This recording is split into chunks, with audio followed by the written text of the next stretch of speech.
Outreach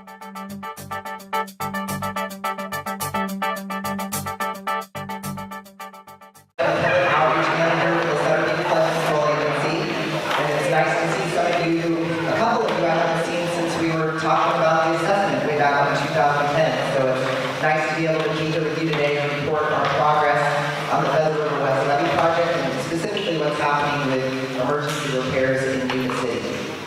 I'm going to turn it over to someone else here in a minute, but I'd like to make some introductions. First, I'd like to recognize a few people who are in the room with us. We have Curtis Greenup, who is representing Assembly Member James Gallagher, who's hugely instrumental in helping us achieve state funding for the project we're going to talk about today. Also, John Nicoletti, representing Congressman here in Indy, and he was hugely, along with Congressman Malfa, hugely influential in helping us achieve a permit to do the project in record time. Never been done before. We'll talk a little bit about that. Also, I would like to introduce our SBFCA board members who are here today: Larry Munger, Mike Morris, and then Drew Stresser, who is our LD1 manager. And then also I'd like to say a special thank you to Paul Dillon, who is the superintendent of schools, who's allowing us to use this room today free of charge. So thank you for making this possible. Representing the Sutter Butte Flood Control Agency today is Mike Inamine. He's our executive director. Michael Bissett, our director of engineering, and Tara Yaney, who's our administrative analyst. And these are the three who are the staff for Sutter Butte Flood Control Agency, and everybody beyond that is in a consultant role on a limited basis. Also, we have Jim Lorenzen, who is our construction manager, and I'd like to say a special thank you to Jens Karlshoy. He is with Nordic Construction, and they are making record time on this emergency repair project. It has been a huge part of these projects along the West Feather River, but also over in Butte County. So thank you for all of your work. And then I'm Kim Floyd, as I mentioned, the Public Outreach Manager. I've been working with your community since 2009, before this project was ever a project. And I've appreciated the opportunity to be able to report back to you how we are meeting the goals of the agency that we promised back then. With that, I'm going to turn it over to, or I'll just go over, we're going to talk about our Feather River West Levee project, which is our overall project, and where we are with that. We're going to talk about Reaches 14 and 16, which is our technical term for Butte City emergency repairs. And then we'll go over some construction impacts on that project. We'll open it up for questions and answers. And then we would like your input on topics for future meetings, because we'd like to do these meetings more frequently. We'll change the times, evening, day, to try to attract more people and expand the outreach beyond what we've been able to achieve to date. So with that, I'm going to turn it over to Mike to get into the meat of the presentation. We will hold questions until after, and then we'll give you plenty of time to.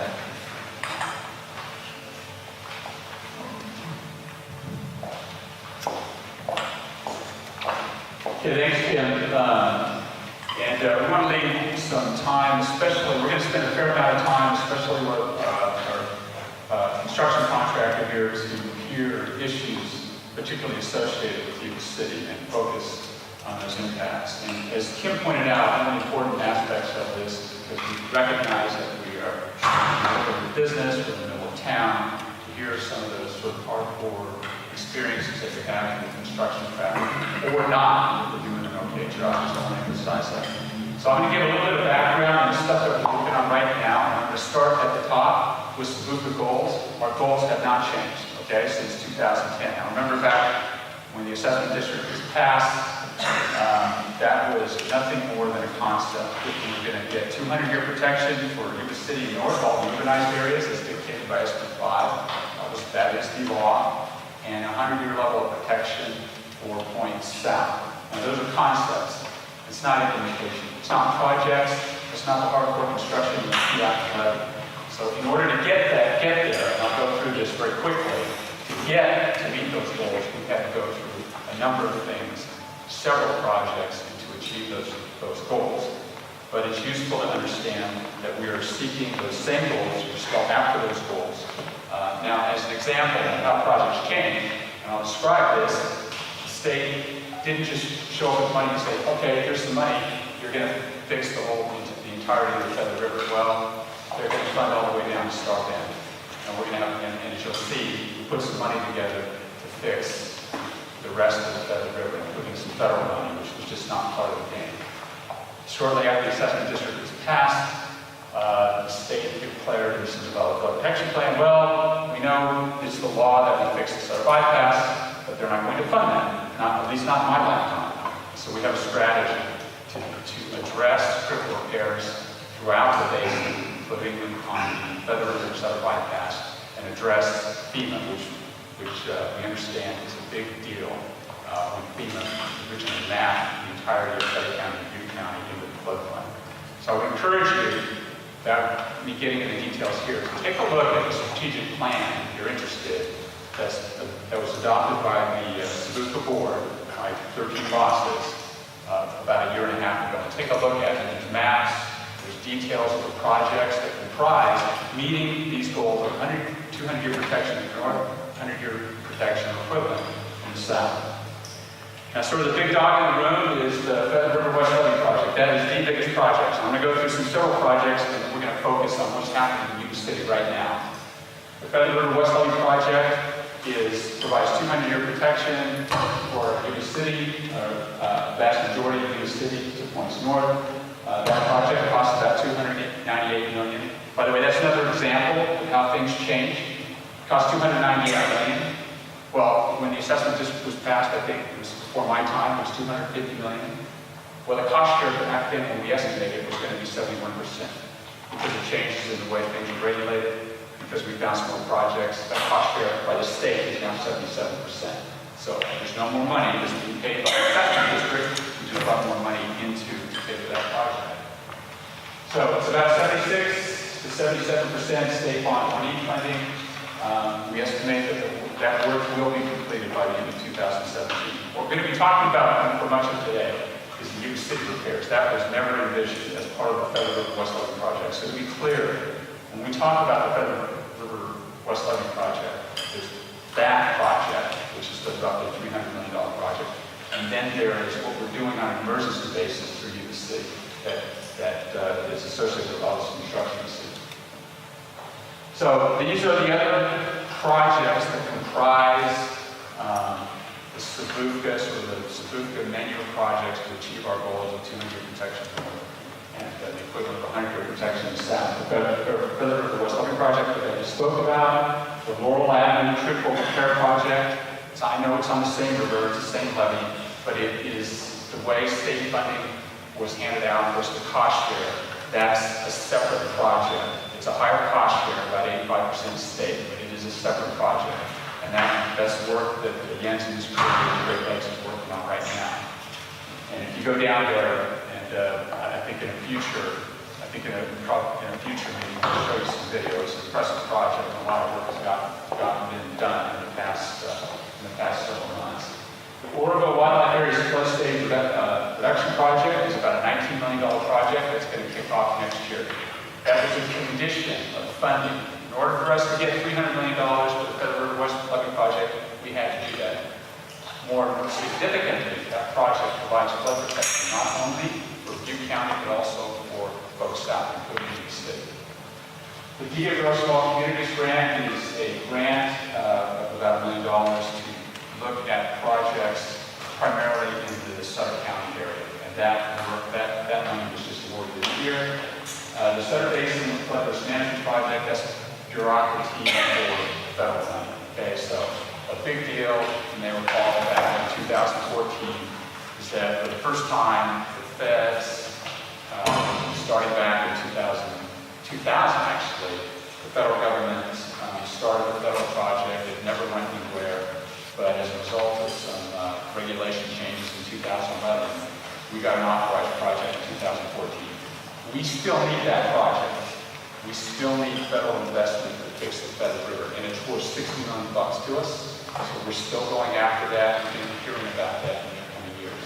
Well, Malta and Duramendi have been terrific about funding the federal project for us, and they've been so any opportunity you get, thank those guys, because they've been very important in advancing that federal project in DC.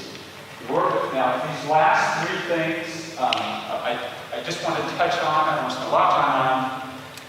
But as you know, SBFCA, just by mere coincidence that we're downstream of Oroville Dam, we get sort of caught up a little bit in this, all of the things that have happened since Oroville Dam spillways failed, obviously, for a lot of obvious reasons. And I just want to highlight these as some of the things that are useful not only to the mission of SBFCA, but have been very helpful in addressing flood issues this past winter. Not the least of which was, close to $7 or $8 million worth of flood fight that happened in the month of February and March of this year. So the 2017 high water flood fight is basically, and I'm sure many of you have seen it in the news, and you can see if you drive down Laurel Avenue. It's a $5 million flood fight that SBFCA did with SBFCA contractors, essentially on behalf of other agencies, on behalf of the real O&M agencies who would do this. So we would not be involved in this, but for the fact that we had contractors and consultants and designers who were situated closely, and the state awarded SBFCA $5 million to flood fight this at Laurel Avenue. And if you've seen this, Laurel Avenue was in bad shape, and it was very close to failing at that location. You can imagine the kind of disaster that would have been when everybody was trying to get out of town back in February, the city evacuated. So that's one issue, that those things we're still going back to reimbursement, but that's behind us. That's part of the quote projects that we had not envisioned on taking part in. Now the Oroville Stakeholder Coalition is led by James Gallagher and Jim Nielsen.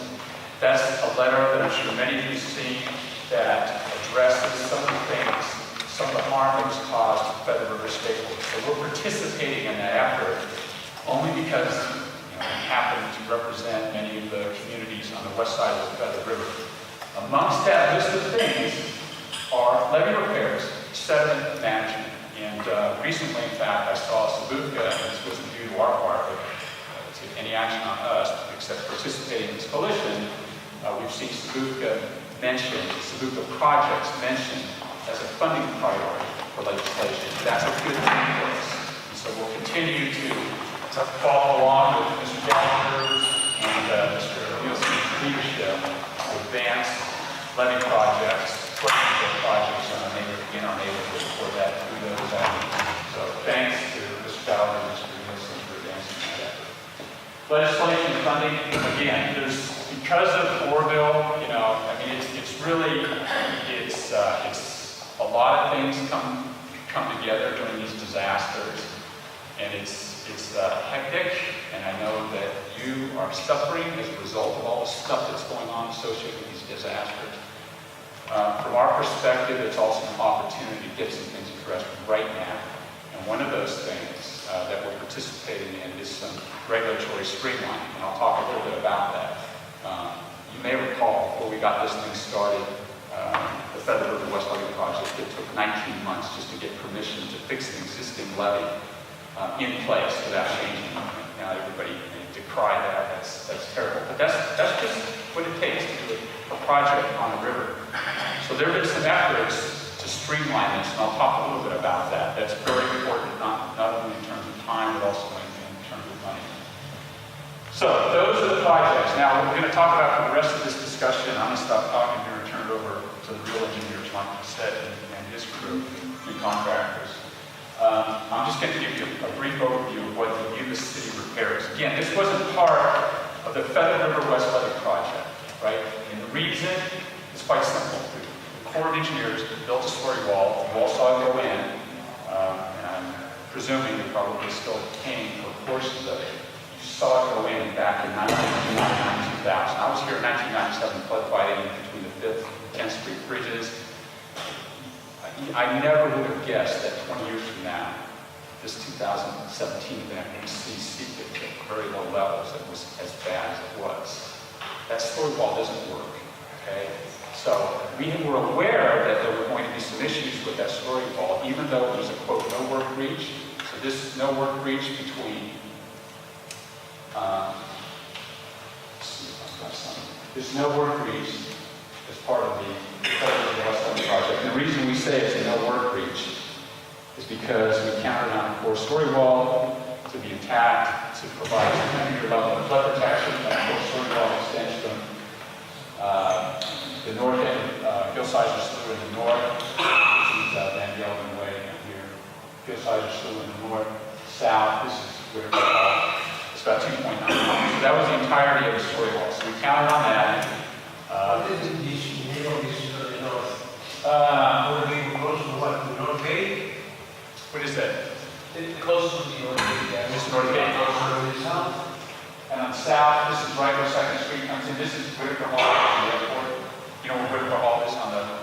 Yeah. Yeah. So that's the entirety of the existing story wall. Okay, so we state studied it, the Fed studied it, we looked at it initially, and we assumed that it was good to go. It's built by the Corps, met all standards, it's going to provide 200-year level of flood protection. We have an independent panel of experts. They said, well, we're going to take another look at that, so we took another look at it as recently as last year, before this whole 2017 erupted. The mobile hole, we said, oh, we got Houston, we got some problems. Fast forward to February of 2017, and we had boils. We've identified at least 2 sinkholes in the Gilsizer Slough area. I mean, it's in bad shape, right? So even today, it's after the flood fight, the flood fight down by Laurel Avenue, we had posted there was a flood fight here in the city, back to those holes. We advanced designs, and we secured funding for the state of California Department of Water Resources to do this. Now, a lot of people, and I just want to sort of cut to the chase here, and hopefully cut off some questions. A lot of people are saying, well, why doesn't the Corps of Engineers do this? You know, it's the law, we should do that. No, and this is not a hit against the Corps of Engineers. They're good, competent people, well-intentioned people trying to do the right thing. They would love to fix this wall, solve this problem that was arguably created by design construction issues back in 2000. But it's just not possible for the federal government to get after this, go after it aggressively in the time we need it. And we need this wall fixed by the time the rains start coming down this year, right? Or it's just not, they can do a lot of things really well, really fast, and we want the Corps involved because they bring to bear a lot of resources. They just can't do it very quickly. And the cost will be very expensive. So, to their credit, the state of California came in and said, okay, you know what? We're going to essentially turn down the core repair of 1 mile or 3 miles. And we're going to fund smooth bill to do this thing on behalf of the local community. So, to their credit, there's been a lot of criticism of the Department of Water Resources, what's going on in Oroville. The Department of Water Resources is made up of many parts, and their division of flood management has been very good about getting us funding when we need it. So this is an example where the department really came through and supplied this funding. We didn't have that. We would not be working today. So the total, I'll talk about what story wall remediation is. Basically, most of you, since you live in Butte City, you're aware of what deep undersea leakage is. Everything you're going to see on the levees for the next 4 months, or 3.5 months, is associated with story wall construction to address deep undersea. Total cost right now is about $28.5 million. The state committed $25 million, so we're going to be going after the additional $3.5 million.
how we'll fix it right now. And this is very simple. The concepts I'm going to describe are very complex, and if you go out there and see it, it's very much with a lot of players. It's very complex. And we're grateful to have guys like Jens, the other part of the joint venture team, who've done this many times throughout the country to bring their experiences to bear on this. So deep under seepage is what happens when you have water ending up on the wrong side of the levee, obviously. It's what happens when, like on the Fifth River, you've got sand and gravel media that passes water very easily underlying our levees. All these levees were pushed up by the pioneer farmers back in the 1850s forward, and they're not engineered structures, and there have been dozens of failures throughout the system. Yuba City, Hillside Slough is a very famous area of multiple failures. It was assumed to be remediated when the sewer walls constructed several years ago. And it's what happens in the water. Deep under seepage failures is what happens in the water. It's either one of these sand and gravel areas that passes water, pops up on the wrong side of the levee, creates oil. We've seen dozens of oils in 2017 as a result of that. And eventually it mines out the foundation of the levee, where it makes the levee unstable, and it literally slides, and the levee just goes away. And it typically fails catastrophically. You can't, no one's going to happen on a round levee when it fails due to deep under seepage, but it can happen very, very suddenly. So the solution is simply to cut the water off, and that's what this is. Got lots of laser. Can't we have another laser? Another laser? Anyway, so what happens is we excavate. The construction is simply to excavate what's called a story wall. So for the purposes of just discussion of all different kinds of story walls, we're using a couple of different types of story walls on this project. The story wall is composed of soil and bentonite is a scientific name for clay and water. I think we have some cement bentonite walls as well on this project as well. It contains a little bit of cement and a little bit of structural stable. So that's what that gray line is in the middle, right? All that story wall does is it cuts off water. It's impervious because it's got clay. It prevents water from moving. It cuts off those under seepage paths underneath the levee. It cuts off seepage that moves through the levee. We have a couple of spots for that. And it just stops water from being on the wrong side of the levee. And then Michael is going to go into some of the details of this. Again, this is a cartoon, and it's a very complex operation. And we see, we're going to come up with some more videos and photographs and show you some of the details of what we're showing. With that, All right, well, thank you everybody for being here. My name is Michael Bassett. I'm Director of Engineering for the ADENCY. Right now we're going to show you a video. So we had a drone fly over the work site last Friday and on Saturday. As Mike kind of set the stage of why we're doing what we're doing. So I'm going to walk you through a little bit of what's happening out there, the time frames for construction, what you may see if you live near there or if you drive out there.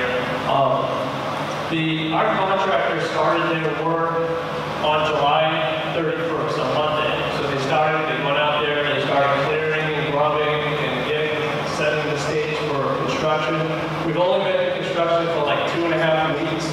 They've already degraded all 3 miles. I said I'll just call it 3 miles. They've already degraded all 3 miles right here. So they degraded and they created that working platform, which you see there. So the levee is a lot wider than it was when it was in its full form. So we take off about 7 feet of the top of the levee, create this working platform.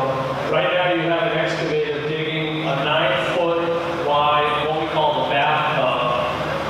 And we fill that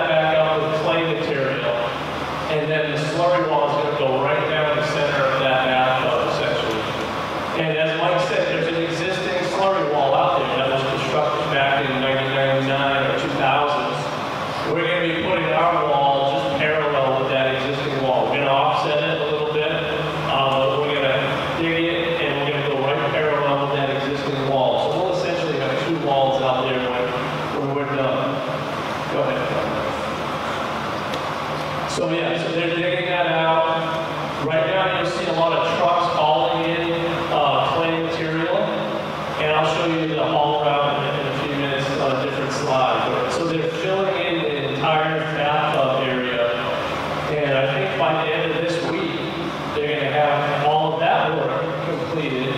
And as of yesterday, we just started one of the slurry wall headings, so we're already digging slurry wall as we speak. A second heading is starting today, and then pretty soon those will be going double shift, so they'll be working pretty much around the clock, installing that slurry wall to get it in as quickly as possible. Let's go ahead. So this is up along, this is just south of the 5th Street Bridge. This is the levee had been degraded and getting ready to install that bathtub construction.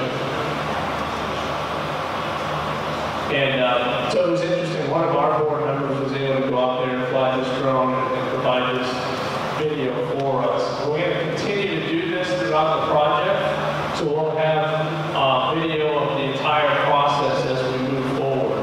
So here we go ahead and run that. So this is in between the 5th Street Bridge, and you see up there at the front, that's the highway, the 10th Street Bridge, Highway 20. So they're, once again, they're working.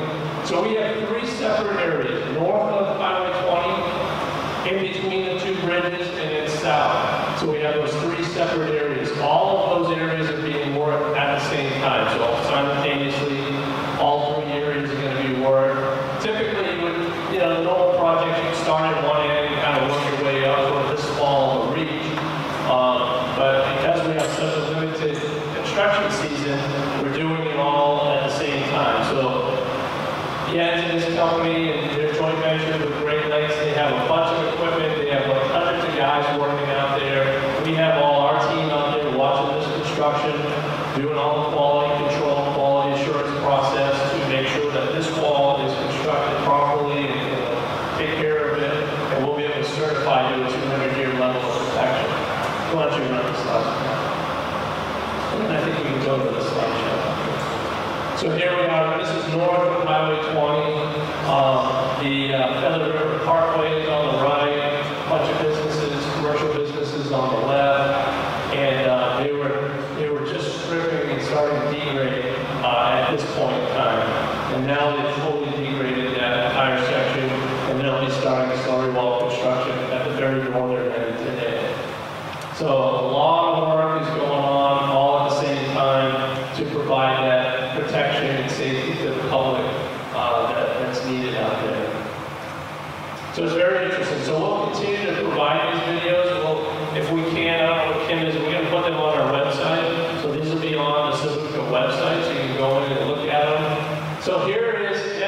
They sent me this picture yesterday. This was the first slurry wall, just started yesterday, and that's what it looks like. So they're digging right through that bathtub I talked about. They'll pump a slurry mix into that trench to hold it open so the walls don't collapse. And then there's another operation that follows the digging operation, and that pushes all the mixed material that is combined to make that wall, and that's pushed in back of this operation. So there's 2 separate operations that continue throughout the process.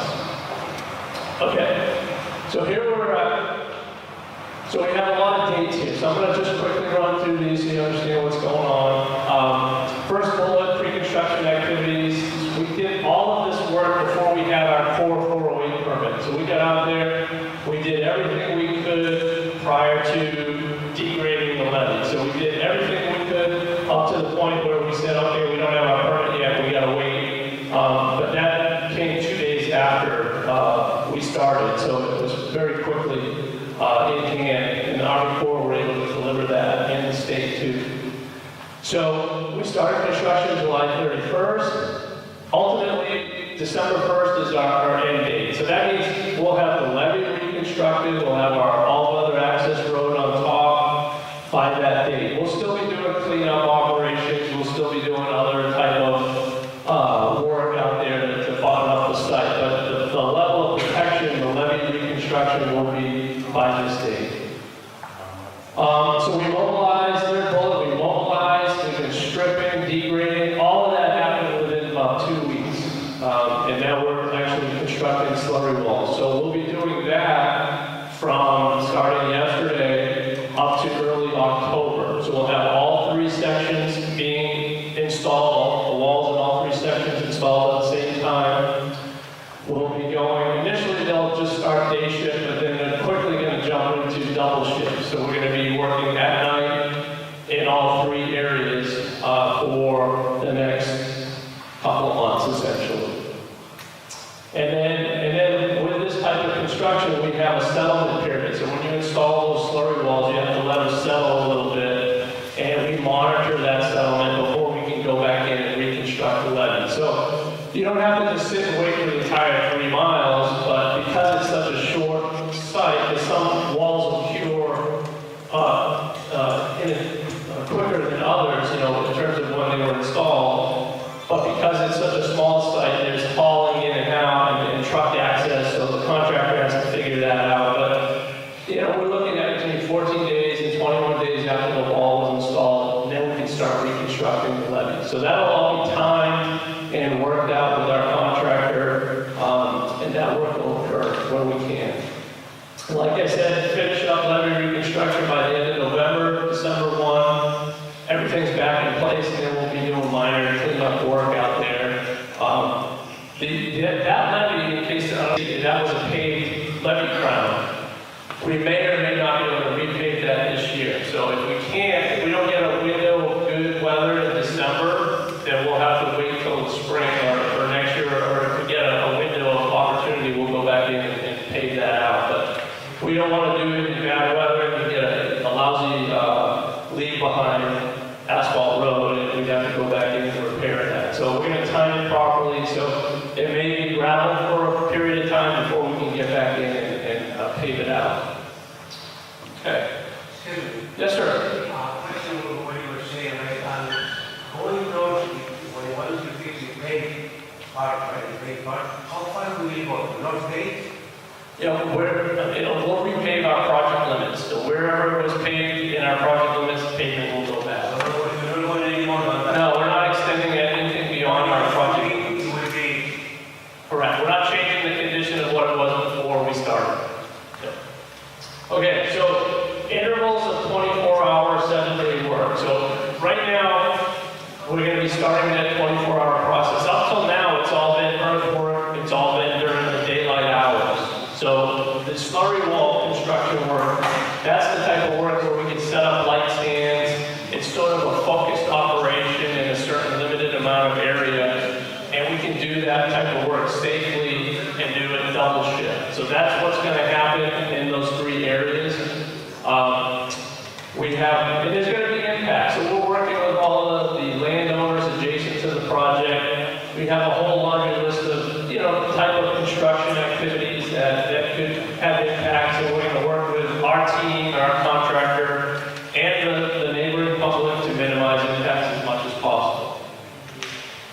These are the haul routes. So this is what the people hauling the clay material, the trucks have been using these roads to bring in that material and access the levees and dump out that material. And that's sort of a phased operation too. So that hauling started maybe a week and a half ago or so. It's gonna stop for a period of time, sort of towards the end of this week, because that bathtub construction will be completed. And then we're in slurry wall construction, so we won't have any type of major hauling operation for a good period of time until we start having to reconstruct the levee. And that won't happen until mid-October. So then we'll have another hauling operation take place at that time, and they'll be following these same truck haul routes. And we're working very closely with the city of Butte City on this in Sutter County. Okay, so our public information numbers, these are the information, our hotline numbers. If you have questions or concerns, or you see something that you want to raise to our attention, call the hotline number, or you can email Kim, and Kim will be able to send us the information. You have our website where we're going to be posting our videos, and we'll keep up-to-date construction pictures if you want to see those. And we really encourage people to attend if you can. I know that sometimes they're right at 1 o'clock, and some people are working at that time and can't get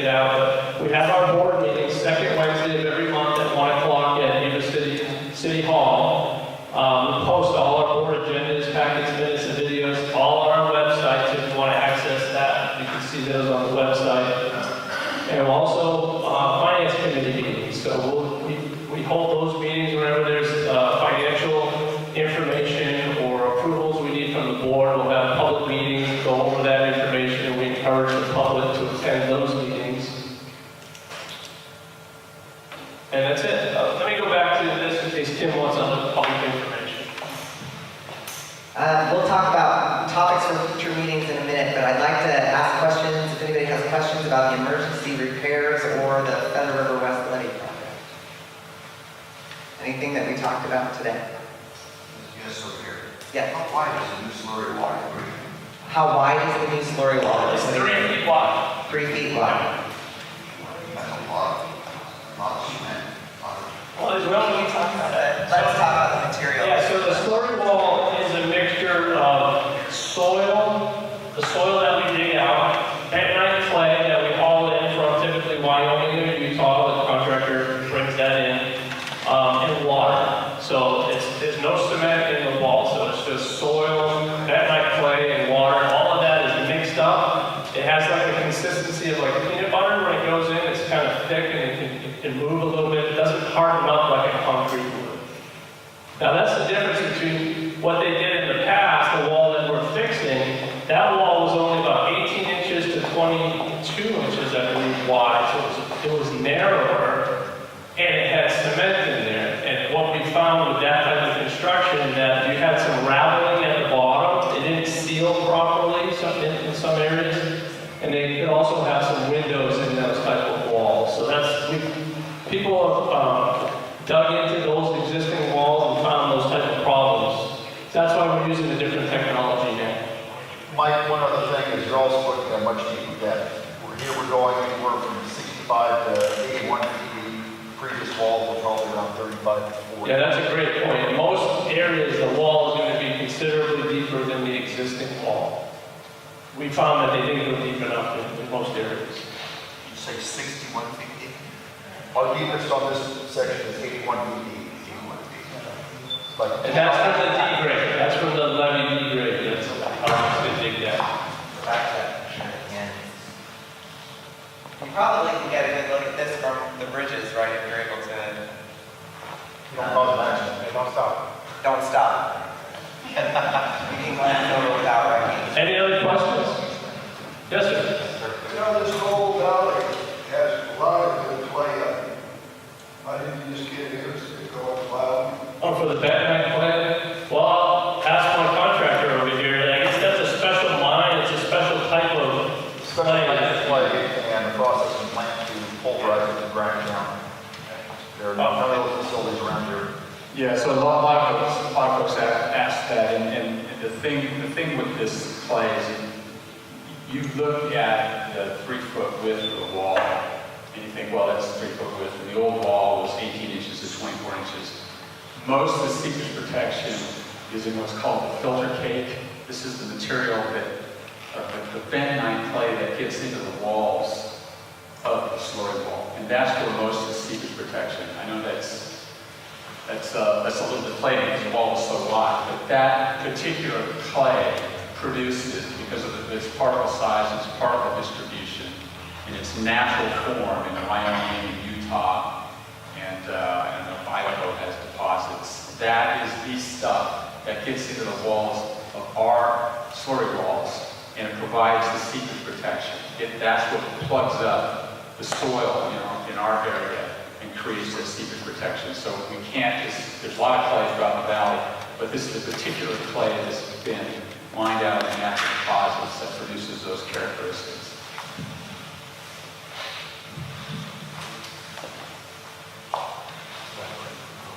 I wanted to come back to this slide a little bit because, again,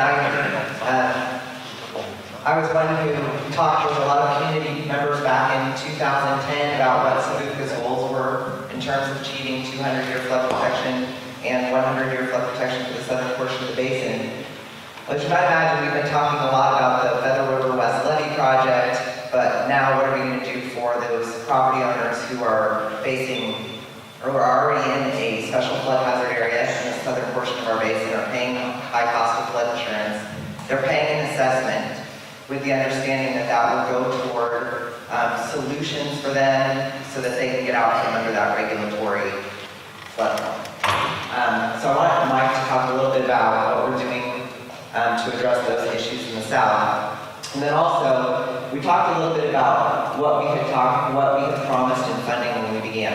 Again, we thought we would, receive $177 million from the state. To date, just on the Feather River West Levee project, we pulled in $223 million. So that's a huge investment for your community if you think about that in terms of the total bond dollars that were available.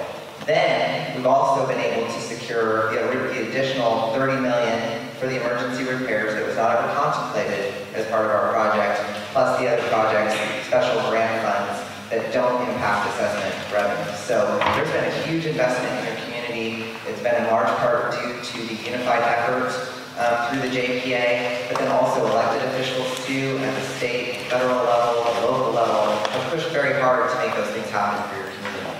So in that sense, there's still the southern portion to address. Yeah, and frankly, I just want to talk about, to sort of get ahead of maybe some concern in the community about some discussions that are taking place with regard to the south part of the basin, which is south of Star Bend, where we don't have any work going on other than the Laurel Avenue repair. And so we talked about federal investment, which, back in 2010, even as recently as 2013, was sort of viewed as kind of a pipe dream. But there is an authorized project, and we're seeking funding for that. This is a project, I know this is tough to see, but this is what the federal government has an interest in investing in. The state, locals, and several other funding sources have invested in this project that we're going to be winding down this year, okay, between Thermalito and Star Bend. But here's the piece where it's overlapping the federal project. We don't have any money. We just don't have any funding sources for that. And that's where the federal government can play a large role. To date, they just, for lots of reasons, the federal government has not spent any money on protection on the Feather River, all right? So here's an opportunity for the federal government to play a big role. These are the same levies that we were flood fighting this year in 2017. These are the highest levies, and you don't see it, but these levees down here, if they go, when the water ponds up, they can flood. Theoretically, people are getting it out of the way. Theoretically, they can flood residences of 20,000 people, not to mention losing 99. So it's a big deal for us. We just don't have the money. So what you're going to be hearing about, because we have an authorized project from year to year that fills in and addresses some of the highest, more hazardous levies in the region, what you're going to be hearing about is we're going out to the property owners and in advance acquiring this property for this federally authorized project in order to set us up to bring in federal money to fix these levees. Now, the important thing is it's a federal project, so you kind of take the good with the bad because they bring in federal money. Ostensibly, we get 10 cents on every dollar that's put into the ground here, so it's theoretically a good investment for us. It makes our dollars go longer, but the federal government takes a little bit longer. They're typically more expensive, and we're sort of working that out with the federal government.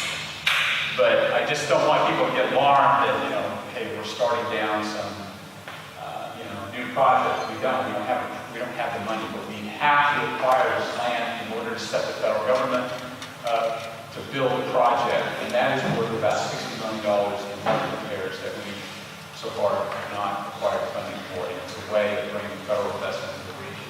So you're going to be hearing about that. Yeah. What do you mean we have to acquire the land? So when a federal project comes through, they have their right-of-way requirements for what you need to do to set them up for construction. So we have a fully authorized project.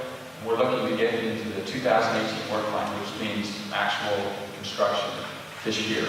So we have representatives in DC going after that.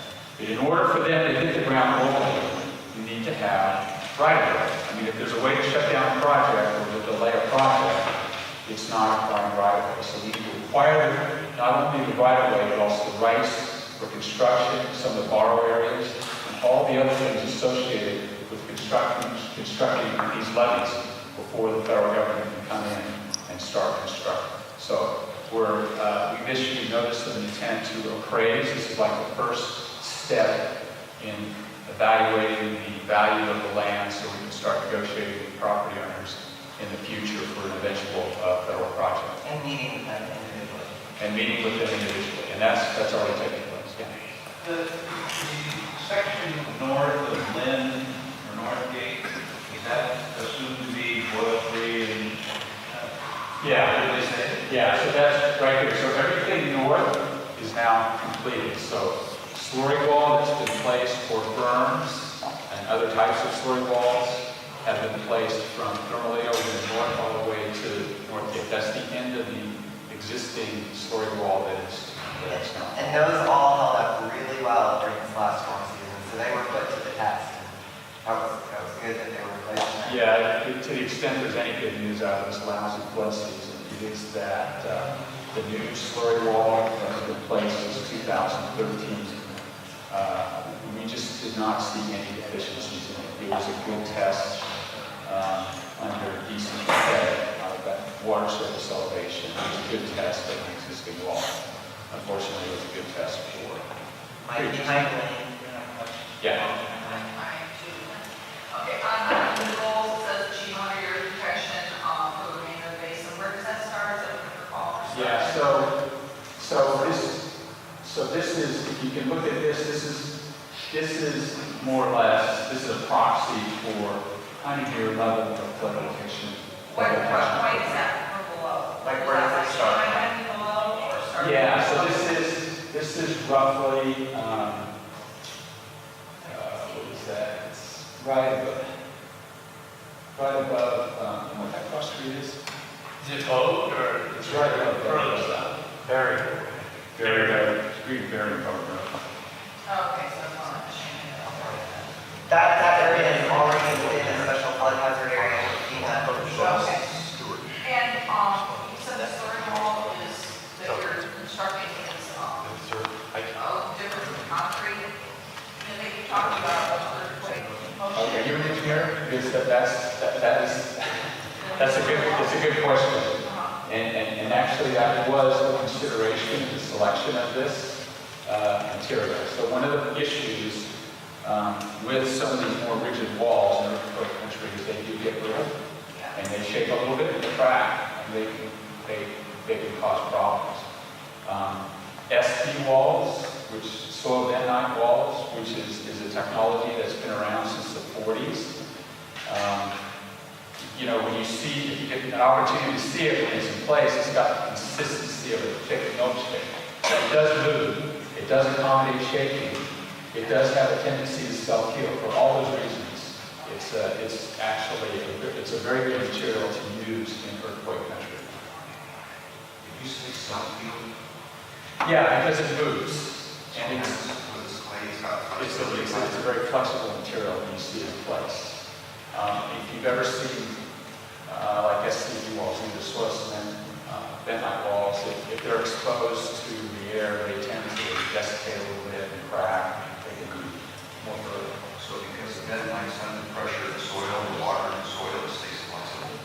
Well, so we've dug up the walls. So bentonite clay, it never gives, that's the other property of clay, is the water becomes part of the structure of the clay.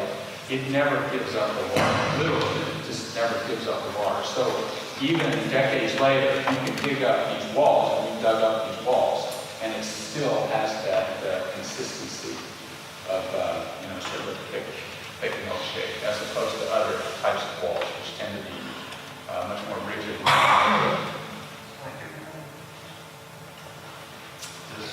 I have a question. Because of Department of Water Resources flooding our river with sediment and crack, filling up the sandbars higher than we've ever seen before, that's going to raise the level of water considerably over what the original levee construction was designed for. Is there any compensation that they for Yeah, so that's, Out of the rivers, perhaps. yeah, so prior to 2017, I would say, oh boy, we're going to get that question. Now it's a big deal, right?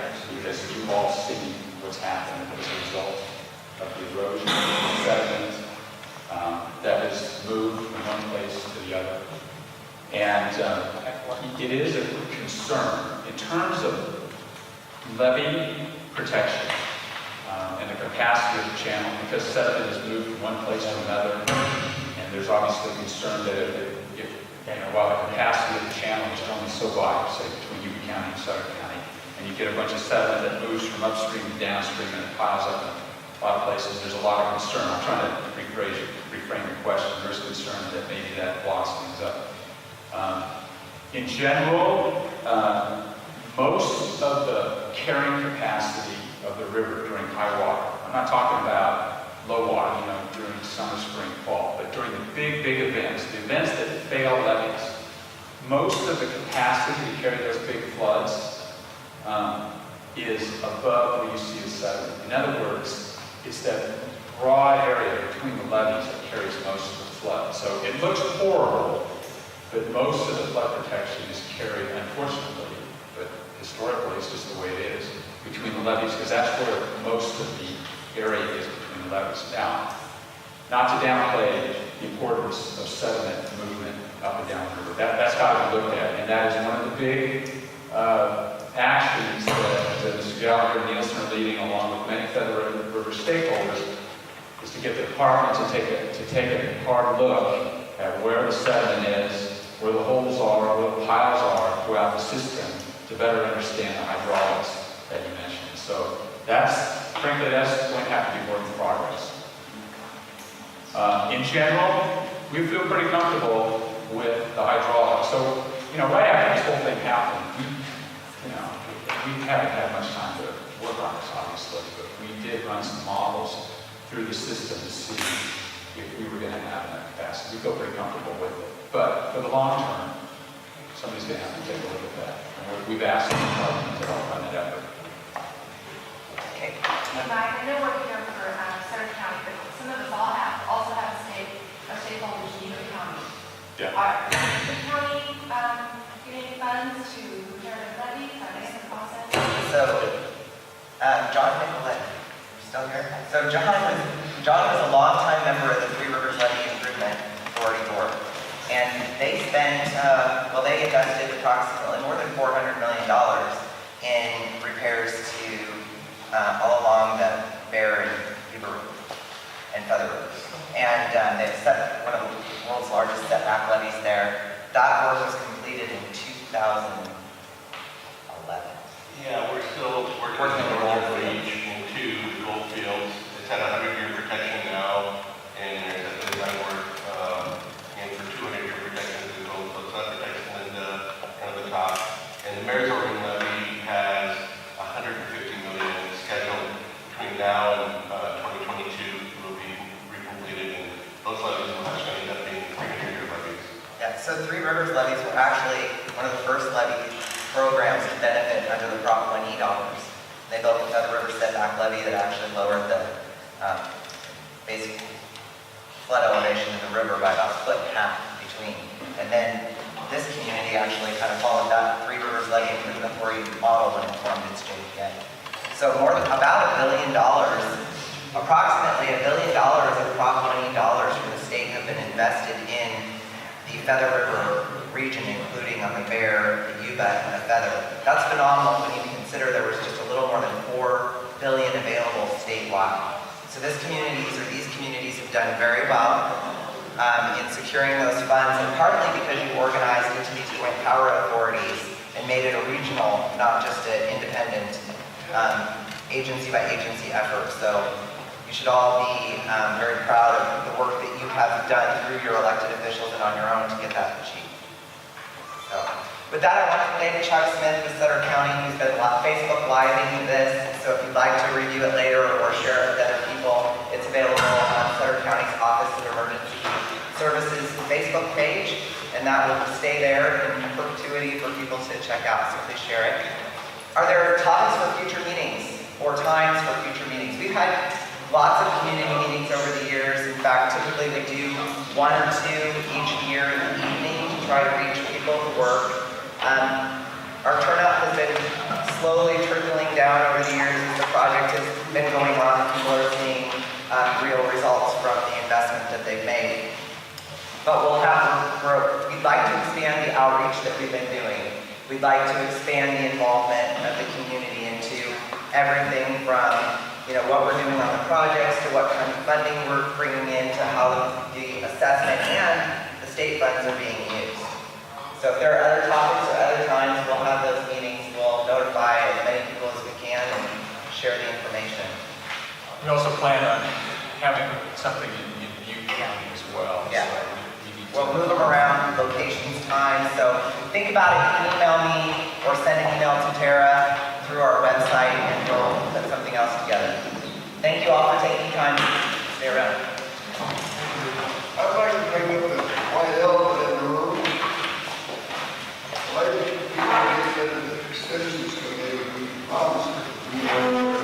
So I actually was the one who proposed the Citizens Advisory Committee instead of I'm getting to the background. So I was the one who advocated for it. Throughout the years, I'm the one who on the staff side was most heavily involved in supporting it. We did have some other people along the way, certain members of the committee who liked and they left, and I remained the one who did most of the heavy lifting to keep that committee going over the years. I value it. However, we went through some points in the committee where we were meeting a week after the board met. Some committee members were not happy because they thought they weren't getting information ahead of board meetings, so we changed the day of the meeting, trying to continue to keep the involvement, keep the interest, make their participation relevant. What ended up happening with those meetings, to be frank, is that we were repeating the same information at those meetings that we were sharing at board meetings 2 days later, including program updates in less financial. But what I'm saying, you're asking, so the board felt that it was a duplication of I just effort. want a simple answer why you agreed to have this. And a lot of people in this community are not very happy about it. And you had some positive backup to get that passed. And it was tried several times. It was never accomplished until this time. I'm not saying you need to have something to do with it. I'm just saying there's a promise made that has been shot. There is a promise of open and transparent government and an opportunity for anyone. As a community, I think that involvement right on the spot, if we have the nuances of whatever's going on, evaluate it as to whether you're doing your job correctly. well, I will not give that out. Not on TV. I will not let it. The nuances that's going on around the committee. I don't go to those committee meetings, but I know that you have a lot of up and downs.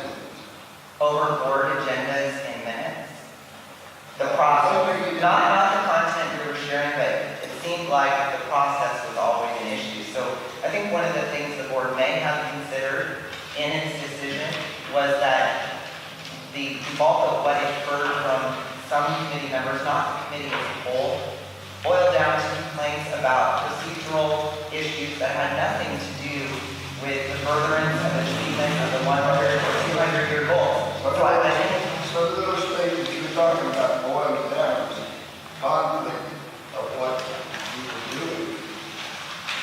Sir, it was a citizen advisory committee, so what was it that we should have been doing to make that committee more effective, in your opinion?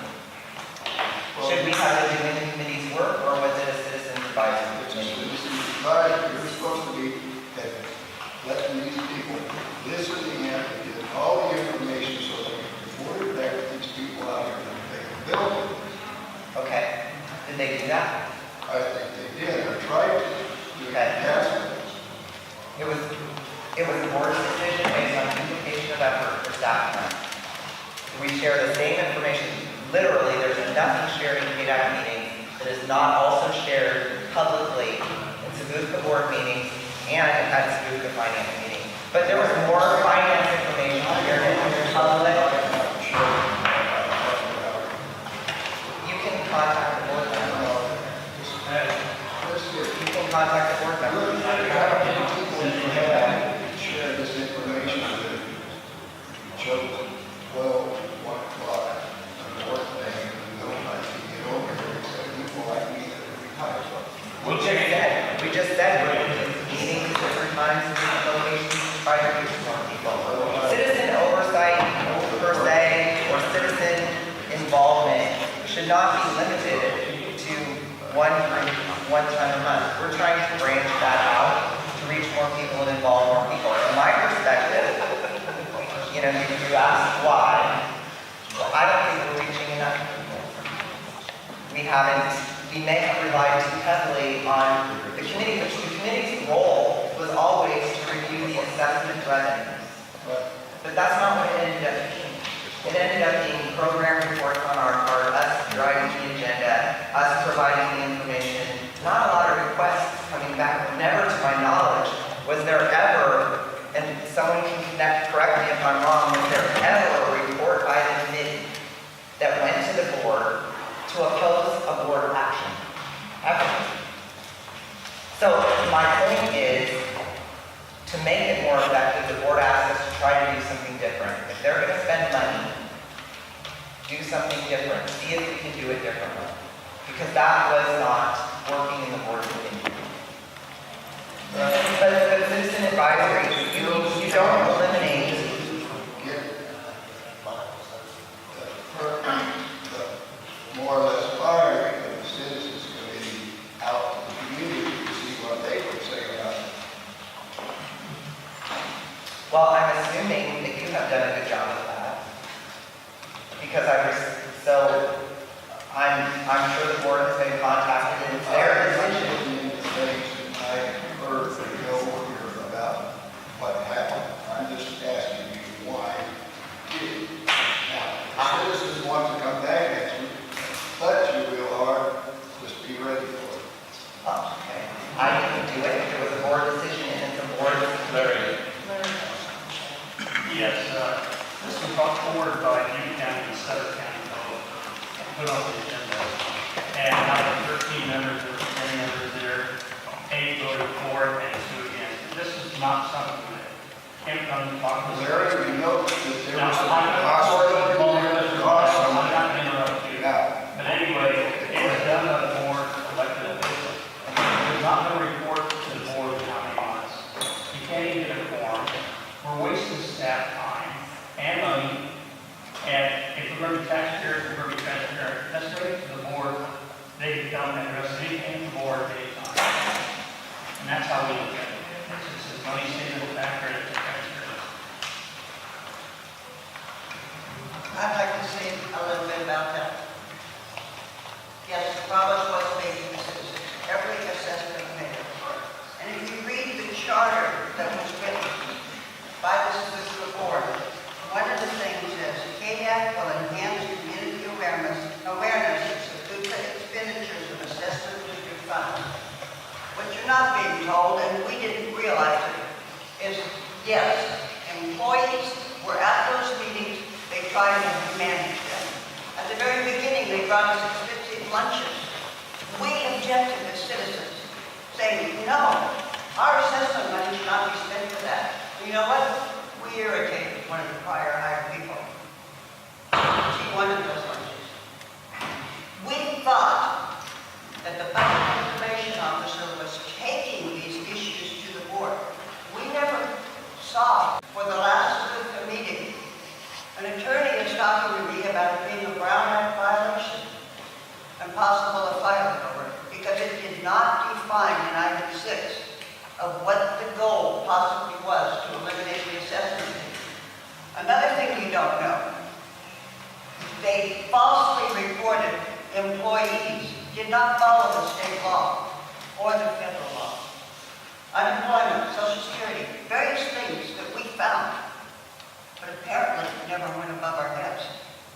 So the citizens, you've got 33 years to look at what was happening to the money And that promise is currently broken. So Elaine, I'd like to compliment you, Roberta Fletcher, Pat Miller, who have been very involved attending board meetings, doing your homework, reading your board packets. But that was work that you did outside the KDAC committee. As a group, KDAC never reported on any of that. You said, why didn't we as staff report to the board? Because we are not, it's not our committee, it's your committee. It was your committee. That was KDAC had a spot on the agenda to report to the board, and it did or it didn't. That was not staff's job to do that. We supported the committee because we wanted it to be successful. I stuck with it for many years. Last year, in April, when it went to the board for reconsideration, I was the one, along with the other team members, who spoke up and said, we believe that we need this. And we tried to revive it. They appointed new members, brought in new people, tried to get people to attend the meetings. We still weren't getting quorum. I'm not going to lie, it's a little frustrating to prepare for a meeting, send out an invitation, please let me know if you're not going to attend. We make the time to attend, and then people don't show up. That's a little frustrating. That's been going on, it wasn't just going on this last year. This has been going on since 2010. We tried, it's not working. It's not that we want to shut people out. It's not that we want to end community involvement or oversight or advisory. We want to encourage that, but that was not the process that was working. You have to admit that what it ended up turning into was us reporting just what we reported today. And then I could very easily skip the program report that we gave to the board in there as the minutes, and that would be the minutes. We weren't doing the finance stuff. I mean, we would try to bring in Seth Borzell, who was our finance manager, and we were told, can't do that, it's too expensive to bring, by the committee members. That was your job, was to look at the finances, and we weren't doing it. So again, it's not that the committee in theory was bad. It was not working as was designed. I don't think the board felt like it should continue investing just for the sake of investing in the name. Now, if you want to propose something different, come to the meetings, continue to do the work that you're doing. That doesn't change whether you're on a committee or not. Roberta's involvement in the project didn't depend on a committee. She was instrumental in changing the way our project was scoped. Attending meetings when she could, asking questions, standing up and voicing her opinion. But it certainly did not rely on a once-monthly meeting where we just delivered program reports with no productive benefit. I think that really needs to be evaluated, and I honestly wish that we had reported each of our meetings. You have misrepresented some of that. I do not believe I have. I know You you and I will don't. have to disagree. I've read some of your emails and I understand misrepresentation. Did you report to the board that when the suggestion was made that they be deleted, all 10 of the members that attended, which was equal to what you had at Cisco, all 10 members said, do not delete. Elaine, I didn't have to because you reported that when you spoke to the board. Yes, so you didn't bring it there, and I don't want to keep arguing. I might